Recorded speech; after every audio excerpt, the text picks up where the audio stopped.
E aí, boa tarde a todos. É isso aí, pessoal, boa tarde. Bem-vindos ao Infamiliares novamente com as ficções infantis. E o Fábio nos traz um conceito hoje, né, a partir do último vídeo. Muito interessante para quem teve a oportunidade de ver o vídeo, né? A gente podia desenvolver hoje com internautas. Mas diga aí, Fabiana. O que vocês querem que eu diga, gente? Que suspiro! Eu já disse tanta coisa no outro vídeo. Eu tava esperando, na verdade, o pessoal entrasse com as perguntas, né? A gente falou bastante sobre as construções em análise, o quanto isso era importante, né? Pensar na ficção dentro da análise e que as narrativas, né, dos analisandos, eles trazem esse conceito de meio ficcional mesmo. Mas talvez hoje a gente pudesse falar mais das nossas próprias ficções, né? Depois daquele vídeo lá, a gente lembra de um monte de coisa, né? Eu fiquei lembrando aqui, por exemplo, que... Você falou de anime, né, Fábio? Falei de anime. Eu lembro que eu... Nossa, eu era viciada em Yu Yu Hakusho. Aí depois eu fiquei pensando assim, será que dá pra levar? Eu nunca levei pra análise Yu Yu Hakusho, mas eu não perdia nada. Eu não perdia nada. Eu era apaixonada, inclusive, pela Raposa Yoko. Ou a Raposa Yoko. Eu acho que sempre, absolutamente dá para levar, né? Essas manifestações todas, elas têm um conteúdo muito interessante para a gente explorar e a gente ir cavando aí, fazer aquelas arqueologias deliciosas que a gente gosta de fazer dentro do setting, né? Mas você sabe que essa semana eu acabei me dando... Tive um insight muito interessante, ainda nas ficções familiares. Eu estou assistindo aquela série da HBO, que é ficcional, claro, que chama Raised by Wolves, do Ridley Scott. Eu gosto muito do Ridley Scott, desde Alien, Blade Runner, aquela coisa toda, né? O cinema do Ridley sempre me fascinou muito. Nessa série, ele traz um monte de coisas que ele já tinha trabalhado anteriormente, tá? Muita coisa legal daqueles robôs que tem aquele plasma branco, aquelas coisas todas. Parece sempre um desdobramento do trabalho dele. Mas você sabe que, vendo a série, de repente veio um insight, eu tinha relido aí pela segunda ou terceira vez aquele texto lindo do Freud, do Moisés de Monoteísmo, eu gosto muito, e que eu sempre recomendo muito para pessoas lerem, porque tem muitos conceitos freudianos lá, que parece que ele dá um apanhado geral da vida dele e da obra dele nessa última obra que ele nos deixou, né, como herança. E ele fala muito, né, do Akhenaton, né, do deus Atum, o Aten, né, que era aquela religião que queriam fundar no Egito, que deu certo durante várias centenas de anos, né, que era a religião do Sol. Então aí o que acontece, né, o Egito sai do politeísmo e vai para o moniteísmo. Eu achei muito bacana porque lá na série do Freud, o deus Mitras, né, que é a religião mitraica, que vem de Roma, que retoma num futuro da humanidade, o símbolo é o Sol, e eles falam que o Deus é o Sol, eles falam Deus Sol, né? Então quando eles querem falar do Deus, eles chamam esse tal, não chamam de Deus, eles chamam Sol, Sol me abençoe, Sol, vou rezar para o Sol. Eu achei muito interessante porque tem alguém ali para criar essa história nova para o Ridley, né, para vender essa história para ele, deu umas pinceladas e fez umas misturas muito grandes com o Mitras, que era um deus romano, e mais essa coisa aí do deus Sol, Atom, né, Aten lá do Akhenaton. E aí eu fiquei muito emocionado eu sei que é um insight diferenciado, mas falei, tem algum freudiano lá que deu uma força nesse texto, e é uma série muito onírica, porque ela brinca muito com o inconsciente, né, brinca com o inconsciente de robôs, gente, é muito interessante, que a gente fica passeando pelo inconsciente de uma das robôs, pelas memórias dela, e como as memórias dela foram alteradas. Eu achei isso muito interessante, até a forma que os robôs ficam viajando pelo espaço. Tem uma coisa meio divã, tem um lugar lá que a robô também toda hora vai relembrar as coisas dela, que parece um divã, que ela se conecta toda e tem uma possibilidade de se conectar com o inconsciente dela. Eu achei isso fantástico, eu recomendo muito. E aí, por coincidência, um paciente meu viu e conversou comigo sobre a série numa das sessões. Eu deixei ele falar, ele conversou comigo mais de 1 hora sobre a série, ele está encantado com a série, e ele esqueceu um monte de problema que era para ele falar, acredito eu, mas acho que ele se desistiu de falar dos problemas e resolveu falar comigo da série. Achei muito bacana isso essa semana. Eu recomendo, pessoal, se vocês puderem assistir, Raised by Wolves, está lá na HBO Max, não estou ganhando dinheiro por isso, mas assistam, é muito interessante, muito interessante. Bora, só para dar uma esquentada aí na discussão, tá? Trazer uma ficção diferente para nós, e já dar uma guinada aí, ok? Agora, demais. Uma coisa que eu tenho pensado, depois desses nossos encontros que a gente tem desenvolvido, é essa questão da crítica do imaginário, né? Do quanto no lacanismo existe uma certa obsessão por um enxugamento do imaginário, o imaginário estando muito atrelado ao engano, à alienação, a uma gênese paranoica, aquilo que se opõe à verdade. E do que a gente está falando aqui? Que justamente o entusiasmo da vida, ele está no imaginário, né? O problema é quando a gente fica refém do imaginário, digamos, uma fobia, alguma cena fantasmática que a gente fica preso de alguma maneira, de uma forma mórbida, mas essa não é a única versão do imaginário. Eu acho que existe uma captura sublime e possível do imaginário que justamente faz com que a gente tenha o entusiasmo de viver, vamos dizer assim, em alta estima. Porque a vida, se a gente for ver a realidade nua e crua, ela não tem graça, ela não é divertida. As pessoas têm que trabalhar para ganhar boleto, tem ejaculação precoce, tem que aguentar o corpo, os políticos, as pandemias. Enfim, a vida... Tanto é que tem gente que acha que a gente é fruto da natureza, da seleção natural, né, com holocaustos, com desigualdade social. Quer dizer, a vida não é muito interessante se ela for ser vista assim, encarada de uma maneira nua e crua. E o real, de alguma maneira, é isso, né? É aquilo que escapa ao simbólico, é um resto, um resíduo, algo que não tem graça, né? Que é simplesmente uma operação que não foi capturada pela linguagem, o resíduo da linguagem, de alguma forma. Então, eu acho que o que dá o colorido, o que faz a gente gostar de viver, são essas ficções, são essas alegrias, e o nosso trabalho como analista, se for no sentido só de um enxugamento do imaginário, vai acabar deixando as pessoas secas, desérticas, sem sal. E assim como o analista que se predispõe a estar vacinado do seu imaginário na análise, não o imaginário do fantasma, aquele do gozo, né?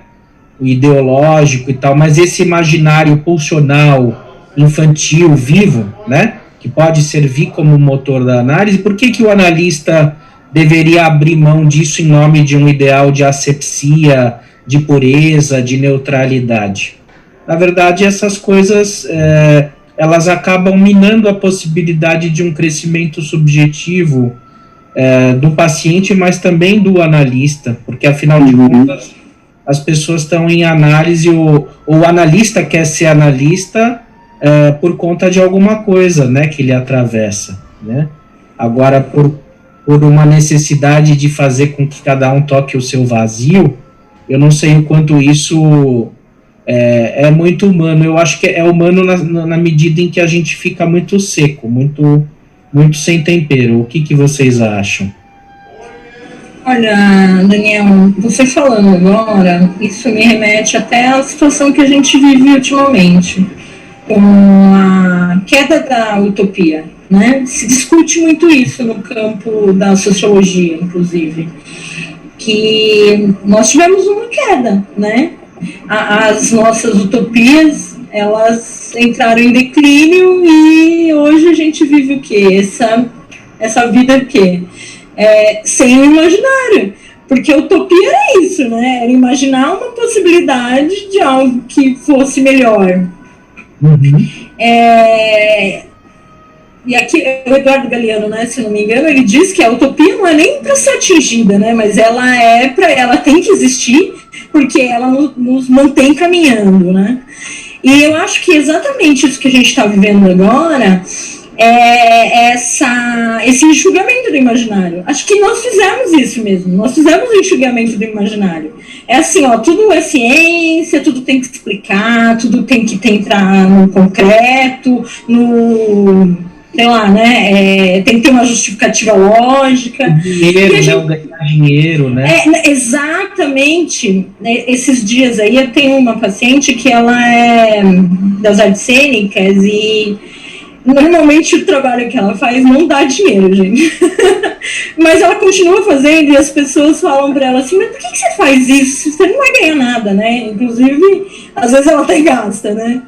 Aí... a pessoa não entende, gente, às vezes que, não é um ganho só material. A gente tem ganho libidinal nas nossas atividades. A gente faz investimentos no mundo e esse mundo devolve investimento libidinal no nosso trabalho, né? Se esse investimento libidinal ele tiver só condicionado realmente a uma espécie monetária, né? Cadê o resto? Né? Cadê a sua vida simbólica, né? Cadê aquilo que te movimenta quando isso que é materializado no dinheiro, por exemplo, não aparecer? Quer dizer, então, tipo, se não tiver dinheiro, eu não saio de casa, né? Eu não faço nada. E a gente sabe, inclusive, que boa parte das atividades, inclusive a acadêmica, né, o Daniel? Quanto que você não investe libido, entendeu? Na ciência, assim, na pesquisa, no estudo e etc., para muito, mas muito depois você começar a colher algum tipo de resultado. Então, esse mundo do muito imediato também tirou de nós esse nosso mundo fantasístico.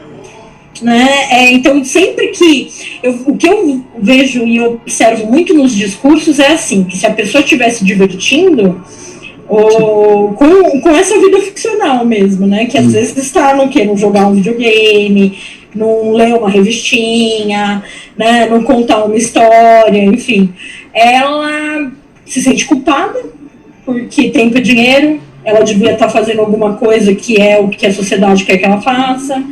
Enfim, né? Mas cadê o tempo o tempo pra gente ter ócio criativo, porque é no ócio que a gente imagina, né? Onde saem as grandes ideias, etc. Então, existe também, acho que um campo político todo para a gente discutir isso. E eu acredito também que nós, analistas, temos que perceber isso, porque parte do sofrimento dos analisandos se dá pela falta do espaço de sonhar, do espaço de eles brincarem com a própria fantasia, porque existe aquele professor Clóvis de Barros Filho, ele fala uma coisa muito legal, assim, que ele passou muito tempo no aeroporto, e ele falou, se você não consegue rir das suas próprias piadas, ficar pensando numa piada e rir, se divertir com o próprio pensamento, né, e etc., você não consegue viver sozinho. E como ele passava muito tempo viajando, assim, ele falava no aeroporto, etc., muito tempo eu começo ouvindo meu próprio pensamento, rindo da minha própria piada. Mas isso é ter vida fantasística, gente. É ter vida. Aí você se pergunta, por que a pessoa não consegue ficar sozinha? Por que ela não consegue dormir? Entendeu? Por que ela não consegue ter um espaço, sabe? Ela tem que ficar amarrando coisas, assim, na vida dela. E ela não consegue ficar com o próprio pensamento. Né?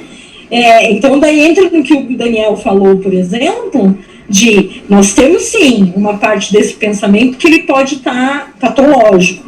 Né, que daí ele entra nas fobias, naquele pensamento obsessivo que fica girando em torno de um mesmo assunto e não chega em lugar nenhum. Mas existe outra parte do pensamento que ele cria mundos. Você vê o Tolkien, por exemplo, eu não gosto muito da obra do Tolkien, mas eu valorizo muito a obra do Tolkien. Pois é, eu sou essa. Mas eu amo Star Wars, viu? Mas, assim, tipo, o Tolkien criou um cenário inteiro, um mundo inteiro, com um dialeto, né, com idioma lá, com inscrições, enfim. Isso só é possível se você tiver vida fantasística, né? E você tiver um diálogo com o seu pensamento, e o seu pensamento foi criativo. Mas sem fantasia, sem ficção, a gente não faz isso. Por quê? Porque senão a gente está lá fazendo o que o Daniel falou. Acordando de manhã, pensando em trabalhar para ganhar dinheiro, para pagar boleto, para depois pensar assim, putz, meu, será que hoje vai levantar, né, o cara?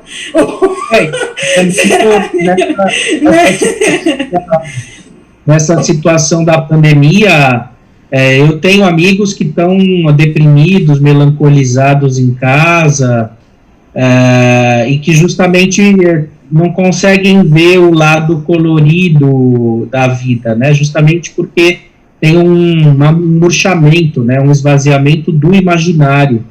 Então, eu acho que houve um equívoco, não sei se tanto de Lacan, mas de uma certa leitura dos lacanianos, de tomar o imaginário de uma forma muito restrita, como aquilo que se opõe à verdade, à alienação. Num evento recente no Corpo Freudiano aqui de São Paulo, eu convidei o Marcos Teixeiner, que era lacaniano e deixou de ser. E justamente um dos efeitos que parece que ele entende aí é que a clínica lacaniana produz efeitos iatrogênicos. Um desses seria isso, né, que a capacidade de sonhar e de vinculação entre analista e analisando, ela cairia, né, de alguma forma, porque o sujeito passa a ser uma espécie de ser desejante apenas, né? Mas a gente não pode esquecer que quem deseja demais sofre pra caramba também, porque se a gente só deseja e não realiza nada, né, então a vida fica pobre. E para o desejo se realizar, alguma cena imaginária precisa acontecer, não tem como limpar isso, senão é uma desertificação subjetiva. Então, o que eu vejo hoje é que, ao avesso dessas eras utópicas, né, no Facebook acompanho muitos colegas, sempre pessoas sofrendo, muito nervosas, irritadas com as situações, sempre numa posição reativa, que diz respeito a uma posição ética delas, sem dúvida, se preocupar com o bem, mas eu fico preocupado um pouco com a saúde dos meus amigos e dos meus colegas, que por vezes entram demais nesse sofrimento coletivo, mundial, e acabam deixando de lado a alegria da vida que é possível. Mesmo em campos de concentração, nós temos relatos de pessoas que faziam piada e tentavam criar situações ficcionais para viverem da melhor forma possível. Ah, mas é ilusório. Bom, mas até aí o ser humano em si me parece que é uma ilusão, né, de alguma maneira. Nós temos aquele filme A Vida é Bela, né, que o pai ele forja uma situação para o menino. Tem gente que criticou, não, ele tinha que mostrar a realidade nua e crua dos campos, não é um pai bom.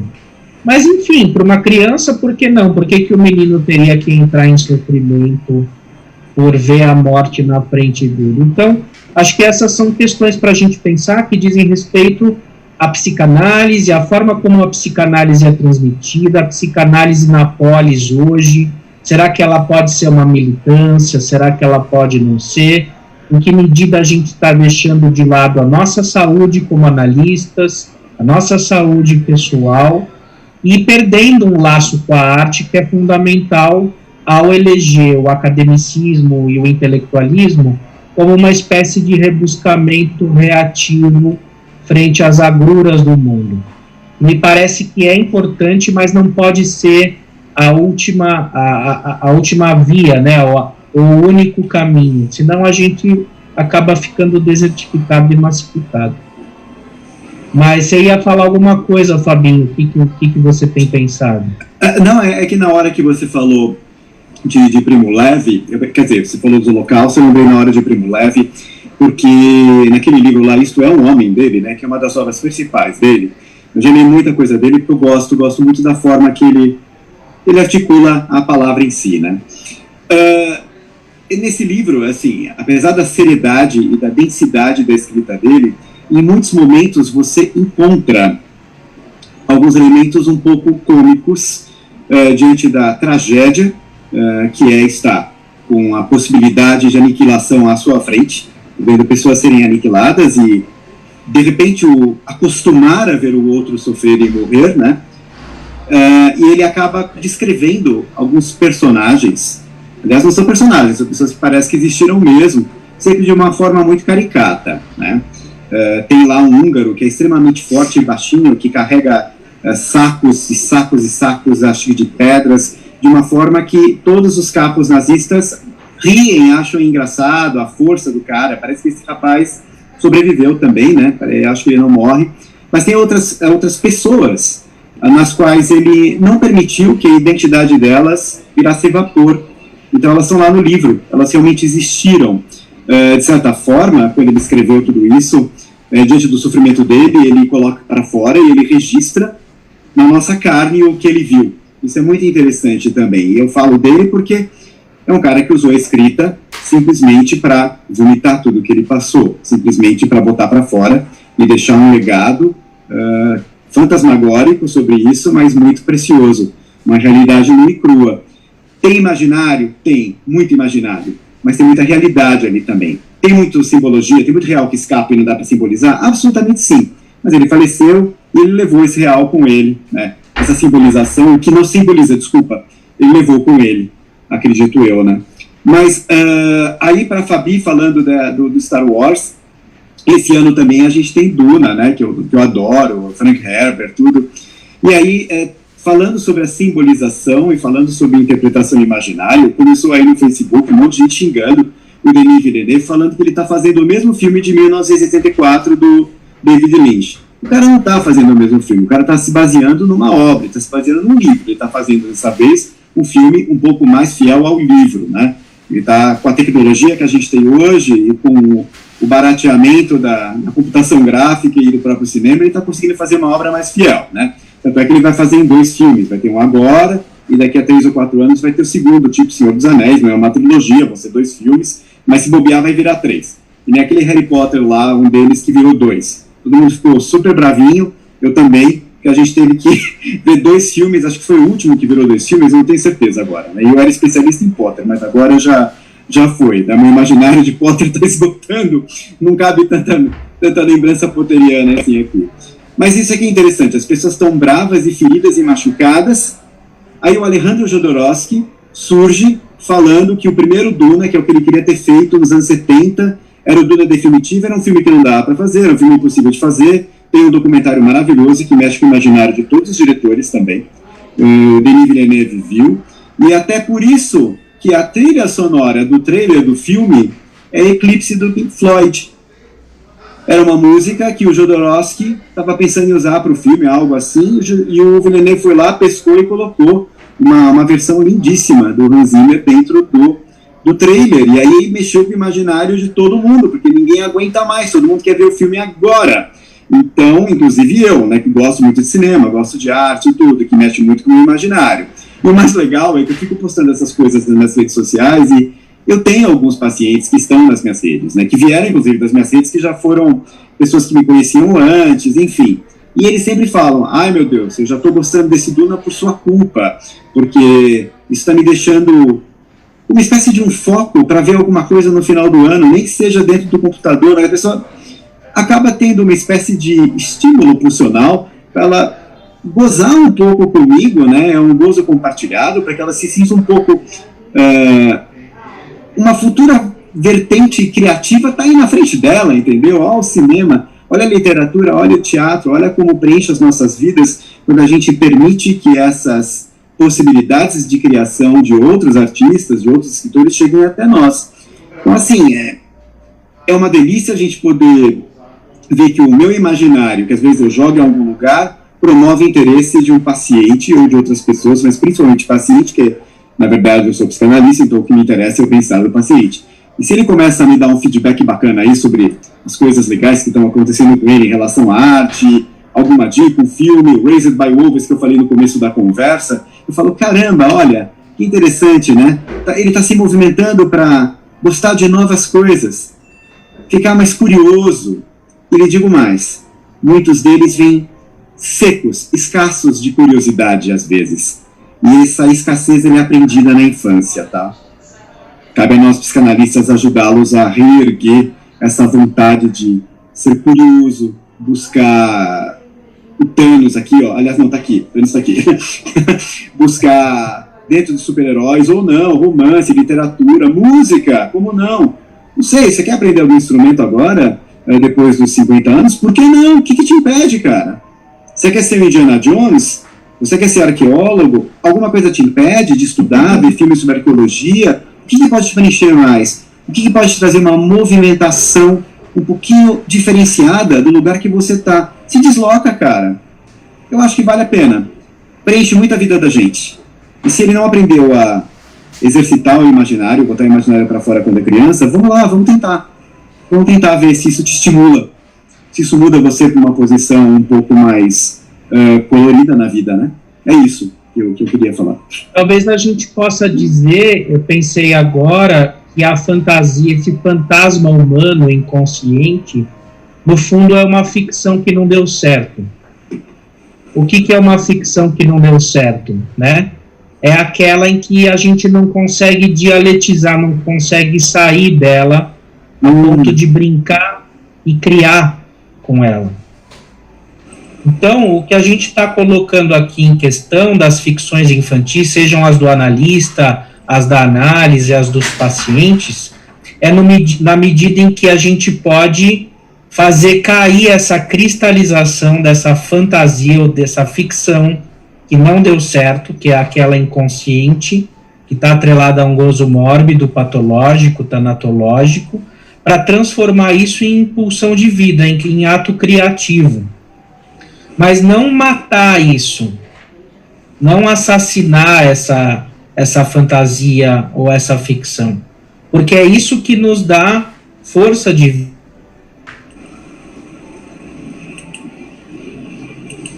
O Dani caiu? Então, fora da fantasia, mesmo o mais concreto dos acadêmicos, dos matemáticos, algum sonho infantil eles têm. Querem criar uma máquina do tempo, um disco voador, alguma coisa infantil, mesmo que eles não lembrem, está conectada com esse desejo de estudar, de lecionar e de descobrir coisas novas, né?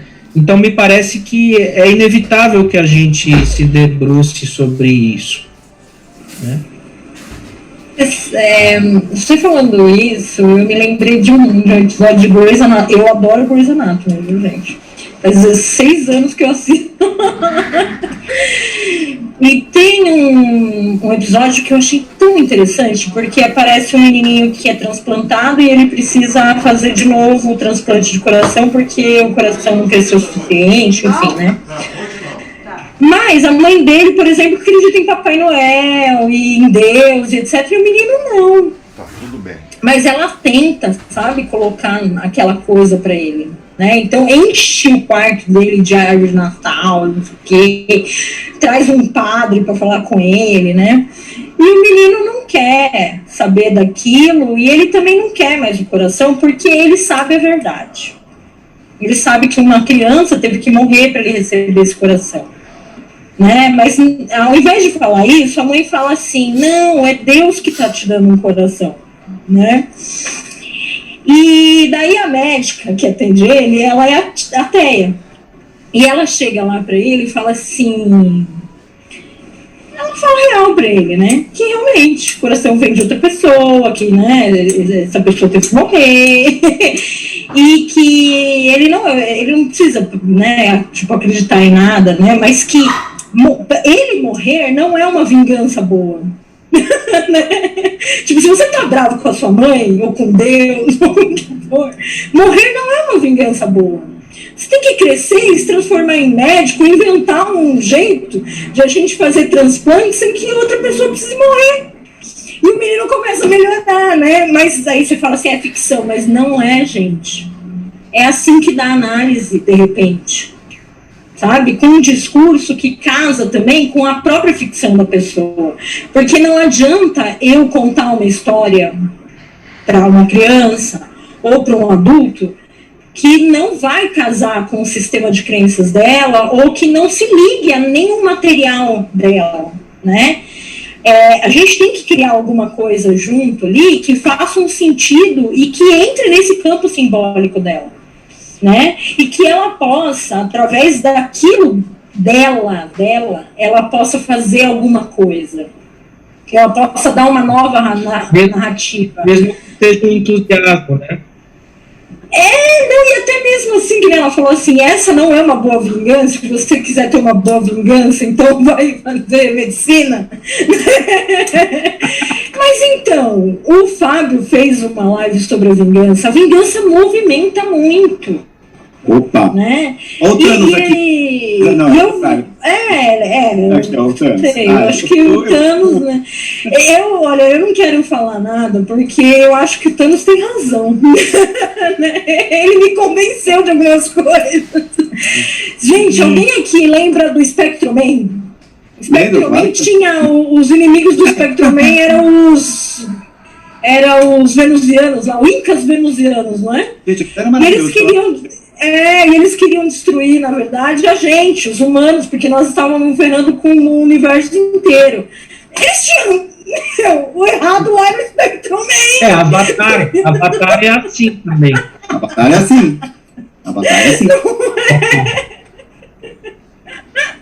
Então, daí, não sei, né? Eu vou para umas narrativas assim, eu sempre acabo, né? Mas eu não sei, eu acho que esse cara tem razão, né? Mas voltando ali, né? Acho que talvez falte um pouco na análise, em algumas análises, isso, né? De se capturar esse campo libidinal da pessoa em cima do material que é ficcional, que é da ordem do mitológico, né? Por que a gente vai para o cinema assistir aquelas histórias que você falou assim, que o cara está reencenando, está fazendo, né, alguma coisa que já tem? Gente, olha o Rei Leão. Quanta gente foi no cinema ver o Rei Leão? Alguém tinha alguma ilusão de que ia ter um final diferente? Não, as pessoas vão lá para ver exatamente o mesmo final. Porque é bom reviver aquilo, gente. A gente gosta dessas histórias épicas e a gente não quer que seja substituído final nenhum. A gente gosta e a gente quer reviver aquilo, porque elas também contam alguma coisa sobre o nosso próprio movimento psíquico. Né? E daí a importância, por exemplo, de se estudar um pouco da mitologia. Porque em cada narrativa, seja de qualquer paciente, existe um tom mitológico. E ele segue a fio a sua história, viu? E se aquela história é a história, por exemplo, do trágico, daquele que vai se matar mesmo, né, que vai se destruir, é essa narrativa que talvez a gente tenha aqui, o quê? Vamos tentar ver qual que é a narrativa que dá para aproveitar daqui e que leve para um outro caminho, que a pessoa possa viver e não precise, por exemplo, morrer. Porque a morte não se dá também só no campo físico, ela se dá no campo simbólico.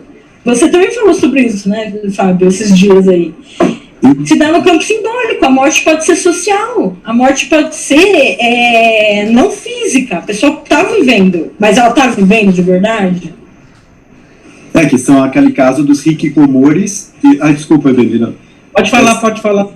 Que são o caso dos hikikomoris lá no Japão, que se afastam da sociedade, ficam em casa, sendo criados, adultos sendo criados como crianças ainda, e não querem ter nenhum tipo de participação social na cultura japonesa atual, né? E também agora tem os Johatsus, que finalmente chegaram a informação aqui no Brasil, que são pessoas que literalmente compram uma nova vida em outras empresas. Então, uma empresa vai deletar a tua vida antiga, tua vida pregressa, e você vai receber um nome novo, uma conta bancária nova, e vai sumir. Empresa, no Japão, parece jogo. Essa moda vai pegar. Não parece jogo que você restarta? Então, mas assim, estranho. Bom, temos que viver com essa estranheza. Só queria fazer uma coisa muito importante sobre os matemas lacanianos, que eu gosto muito, né? Eu vou fazer uma heresia aqui, sabe? Sabe aquela coisa do S barrado, do sujeito barrado, né? Eu vou te falar que eu acho que às vezes eu sinto que tem um F barrado, de ficção. Então, eu não vou falar um SF, um sujeito ficcional. Vamos falar que tem uma ficção já barrada desde criança, onde a criança parece que não pode mais sonhar depois do Édipo, você não pode mais criar, você não pode mais produzir. Então, eu até posso dizer que tem um discurso aí, que além do universitário, do mestre, vamos supor criativamente aí um discurso mítico, né? Onde tem temas onde esse F barrado perde literalmente o contato com uma possibilidade de imaginar um objeto A, né? Ele não consegue mais nem saber o que ele quer, né? Porque o objeto A é inalcançável, você não vai conseguir mais, não volta mais, é uma coisa. Agora, até a tua criatividade foi barrada. Vou dar um exemplo.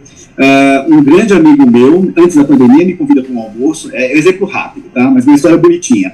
Vocês lembram também que há mais ou menos 1 ano e meio, 2 anos, passou um objeto pelo sistema solar e quando se aproximou do Sol acelerou e foi embora? Tipo uma nave espacial ficcional, tá? Que não era o tal do Nibiru lá que eles falavam? Não é aquele planeta. É um meteoro em formato alongado e parece que quando ele chegou perto do Sol, ele acelerou e foi embora, aí começando a falar. Tem até na NASA artigo sobre isso, pode procurar na internet. Acho que chama Oumuamua, o nome da pedra aí, né, gigante. Aí o que aconteceu? No almoço, o filho desse grande amigo meu, de novo, não era pandemia ainda, então eu estava lá na casa dele almoçando, aniversário dele. E aí o rapaz, que pouco falava, começou a se comunicar muito com todo mundo a respeito disso.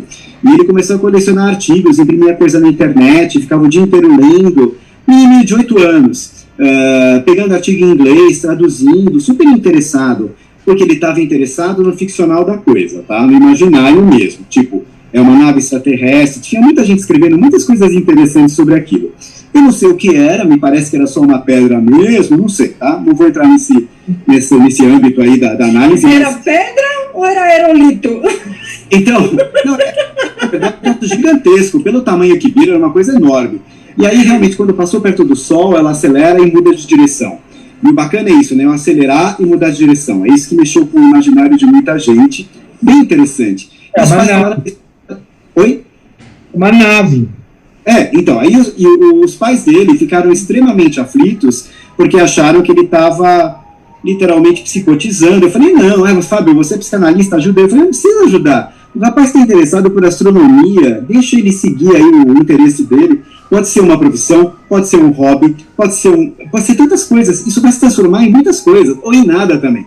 Ou ele vai virar um cara sensacional do tênis, por exemplo. Sei lá, ou vai virar um médico. Mas ele gosta. É o desejo de saber. É o desejo dele. E os pais pedindo, querendo jogar fora o material que ele coletou. Não, deixa o rapaz. O menino já estava apresentando coisa na escola sobre aquilo. E todo mundo fascinado com essa narrativa épica dele sobre uma possível nave alienígena. Eu achei bonito isso. Porque é interessante, é diferente. É alguma coisa funcional. Não barra esse menino. Não coloca um F barrado nele. No castro imaginário dele também, gente. Mas essa é a diferença entre a análise divertida, né? Lacan diz, quanto mais nos aproximamos da análise divertida, mais se trata da verdadeira psicanálise. Ele diz isso no Seminário 1.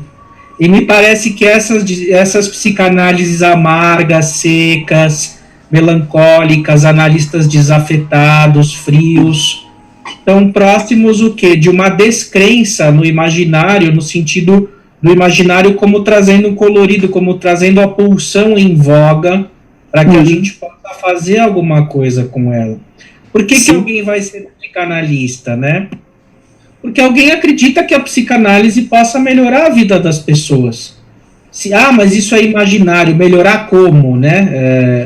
Alguém pode pegar e colocar, então você não pode ser psicanalista, porque você está sendo psicanalista para quê?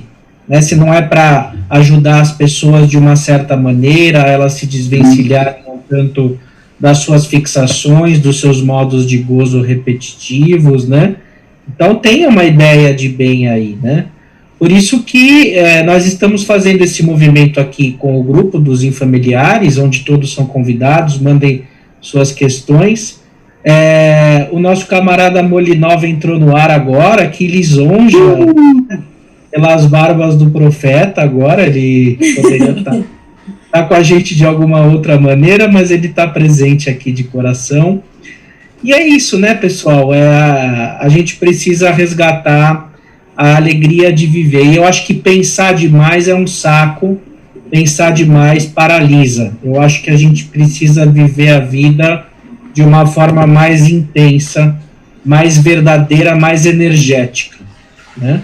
Por isso a proposta aqui do nosso grupo.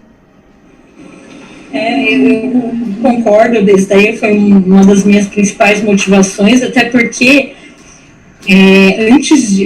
eu embarquei primeiro na psicologia analítica, né, gente? Por isso que eu sou muito viciada em mito, né, adoro e gosto muito de contos de fadas, né, e depois, mas daí eu acabei realmente me fixando na psicanálise. Eu gosto e pratico mais esse campo do lacaniano, mas eu realmente, gente, não reconheço Lacan nas escolas lacanianas. É engraçado isso. Quanto mais eu leio Lacan, menos eu entendo os lacanianos. Mas enfim, né, eu acho que assim... a gente sabe que existe toda uma burocracia ali, a gente conversou sobre isso no primeiro vídeo que a gente fez aqui, em cima do texto do Daniel, não quero voltar nisso, mas para mim, a análise, ela precisa realmente movimentar. Para mim, inclusive, a psicanálise só funciona se a gente trabalhar no campo pulsional. E o campo pulsional... ele é um registro que não é nem soma e nem psíquico, não é? O Freud não coloca isso para nós, para a gente entender que é um entre, né?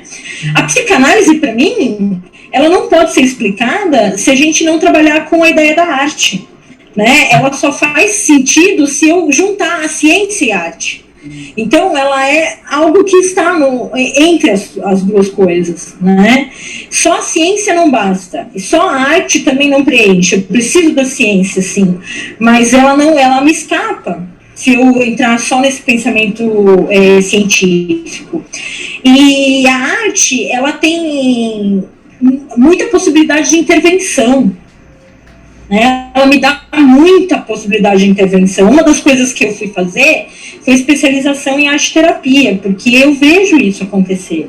É muito importante, às vezes, inclusive, as pessoas que estão mais adoecidas, né? Quando eu digo mais adoecidas, assim, elas estão vivendo de antidepressivos, não têm ânimo para fazer nada, e etc. Às vezes, a palavra não vem, né? O pulsional delas, assim, tá super baixo. E você fazer trabalhos artísticos... Exato, você fazer trabalhos artísticos colocam em movimento, né? Colocam em movimento. E aquele movimento começa a trabalhar o pulsional, e esse pulsional trabalhando, a palavra surge. Surge, às vezes, de ela lá fazendo, daí ela percebe o que ela faz, a partir de lá vem lembrança, isso vira sonho, porque daí começa, né, também ter isso, começa a ter uma vida onírica, pelo menos que lembra, né, para trazer para análise. Então, isso tudo movimenta, né? E olha, a tua colega Anaí, ela fez um comentário sobre a Recall, lá do filme Vingador do Futuro, que você comprava até lembrança de uma vida que não é a sua. E... Total Recall, aquele Schwarzenegger, é muito bom esse filme. E acontece também algo assim no Blade Runner 2049, que há uma dúvida, né, das lembranças, se são dele ou não, né? E a gente pode encontrar isso no Brilho Eterno também, de Uma Mente Sem Lembranças. Sem Lembranças. Muito bom esse filme, né, gente? Muito bom. Então, justamente, eu acho que, no fundo, se você viveu ou não, a lembrança é algo que te constitui, porque a lembrança humana, a memória humana, ela é fantasística. Não é uma memória real, né? Eu lembro que o Alfredo Jerusalins, que eu fazia seminários com ele, ele dizia... tinha uma historiografia de um tal de Germo Onque, esse Guillermo Onck, ele se predispunha a fazer uma historiografia real, ou seja, ele ficava descrevendo as coisas e os lugares, e era algo enorme e extremamente cansativo. Por quê? Porque não tinha pulsão, não tinha fantasia. Então a história é o quê, né? Aquilo que nos atravessa, né? É esse imaginário temperado, né? Com gosto, que está de acordo com a verdade do nosso desejo. E é nesse sentido que o grupo Infamiliares foi criado, né? Para que a gente possa dar voz àqueles que em algum momento não tiveram voz, ou tem algum tipo de voz que não pode se expressar, principalmente através dos caminhos pulsionais do corpo, das artes, né, dos saberes pulsionais, artísticos. E por isso o nosso desejo é de seguir, por isso a gente conta aí com a colaboração dos internautas, dos membros do grupo, para que a gente possa fazer novos eventos e continuar desdobrando essas questões tão caras para manter a psicanálise viva e para que cada um possa participar dessa grande aventura que é o inconsciente humano. Opa! É até a próxima aventura, né? Eu chamei o pessoal aqui de Todinho, né? Porque era os companheiros de aventura.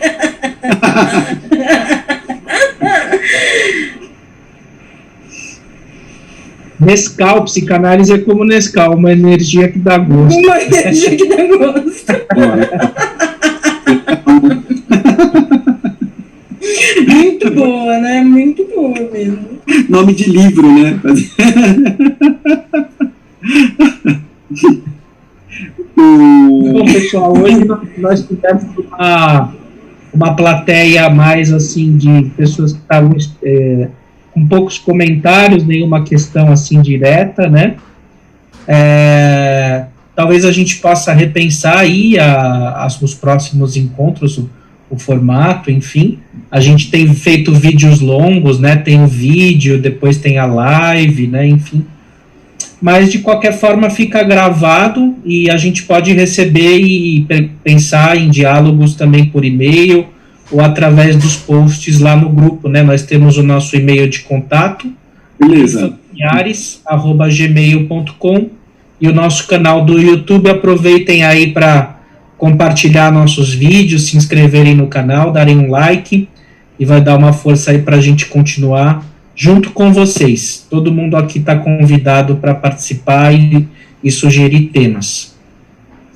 Vocês querem fazer alguma consideração, Fabiano?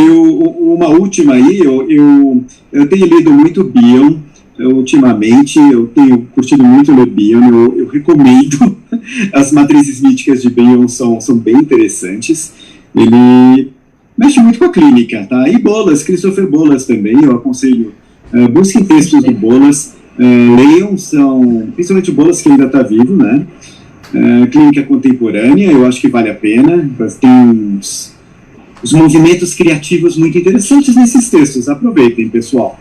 Dá para desenvolver novas técnicas psicanalíticas de interpretação dentro do setting, lendo esses caras muito interessantes aí, falou?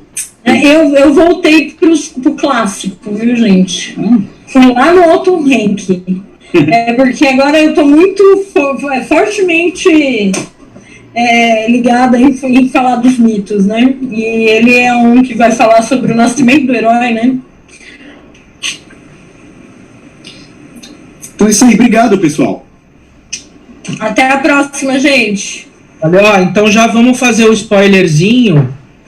Mês que vem nós temos o vídeo que é sobre psicanálise poética, um encontro com o poeta Adilson dos Anjos, que é um participante aqui do grupo Infamiliares, um poeta em ascensão, um cara muito legal. Então mesmo, nós já estamos começando a receber membros do grupo, pessoas que participam, tá? Então vai ser um encontro de psicanálise poética mês que vem, Adilson dos Anjos, um encontro com ele. E depois vai ter a live, tá bom? Então já estão convidados para assistirem o vídeo, fiquem ligados. e depois a gente vai desdobrando o tema com vocês também através da live. Preparem suas perguntas e mandem suas propostas por e-mail através do nosso grupo. Valeu, pessoal. Obrigado. Prazer de novo. Muito obrigada. Obrigada, né, por esse domingo à tarde. Obrigada, pessoal. Obrigado, Thanos, por ficar aqui no fundo. Thanos, lindo. Ah, eu tenho aqui os Vingadores também, ó. Olha, e Você tá o com o Kong no fundo. Aí, Tchau, pessoal. Obrigado. Tchau. Valeu, pessoal. Tchau.